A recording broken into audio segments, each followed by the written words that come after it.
In this video, we're going to be talking about whether I think we will see Locke's Bonteri in the Bad Batch Season 2. Now, Bad Batch Season 2 is rumoured to be hitting your television screens on May the 4th, which is also known as Star Wars Day. So that's quite exciting news, and obviously that's a few months away. So I'm going to be making a lot of videos concerning the Bad Batch. And in this one, we're talking about Locke's. Now, Locke's the character from the Clone Wars, and I think it makes sense for characters like Locke's to appear in the Bad Batch, seeing that they're Clone Wars characters, and Bad Batch is literally just Clone Wars V2, so it makes sense for Lux to be included. Now, Lux is a politician, and he also has links to Saw Gerrera, so it makes sense for him to appear in the show, seeing that you've seen Saw and his rebel unit already in the show, and hopefully they're going to develop that. Which meaning, if they were going to try to develop the Onderon Crisis, they would need to add in characters like Lux. I mean, they've already name-dropped Steeler and just done interesting things like that in Rebels, but Lux wasn't in Rebels, he wasn't in Rogue One. Any of the other projects concerning Onderon he hasn't been in, apart from the Clone Wars.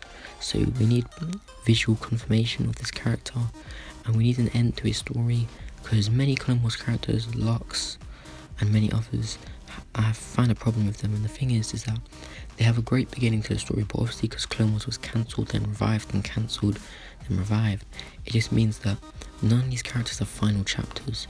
The last two seasons of the Clone Wars were messy. Season 6 wasn't the best in humanity's favourite season, hardly has any episodes, and there's only a few story arcs. But season 6, there were meant to be 8 seasons, and season 6, 7 and 8 were meant to have the best story arcs, but instead we got 7 seasons, and the final 2 were incomplete half seasons.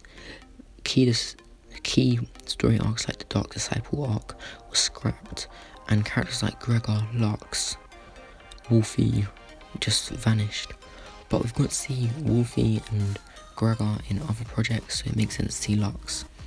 At this point in the timeline, Lux is, or maybe trying to achieve the accomplishment of becoming Senator of Onderon, which is his native planet, and he may still be working with Saw, or maybe they're not in contact anymore, but I'd love to see Lux.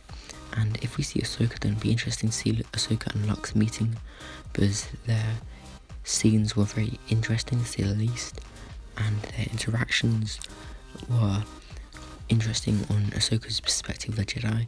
Now, Lux, the character, he's optimistic about the Republic and the Jedi. He doesn't really believe in them, as a clone trooper's killed his father, and his mother was assassinated by Dooku, meaning that he can't really side with the Separatist or the Republic. He sort of has to forge his own path. But now that both of them are gone and it's just the Empire, we'll have to see whether he believes in the Empire, which I think is unlikely, or whether he's going to become a rebel. Now, obviously, the sort of founding footsteps for rebels, or the rebellion, is sort of resting in Saw Gerrera at this moment in time, but the Bad Batch could also be considered as rebels. Anyone who in the Imperial's eyes is an insurgent could be considered, and I think Lux would be a great character to include in this series, as he could team up the Bad Batch, he could go against them, he could just sort of be there but not really taking sides, sort of witnessing events. He can play so many different roles, but personally I think he would work with the Bad Batch, as they may believe in what he believes in, and lots of people thought that we would see him in this series, but season 1, but we didn't, so hopefully we'll see him in season 2. Now, if you enjoyed this video, then please leave a like, also subscribe. We're trying to hit 200 subscribers as soon as possible, and also leave a comment, as comments motivate me to make more videos, and I'll see you in the next one.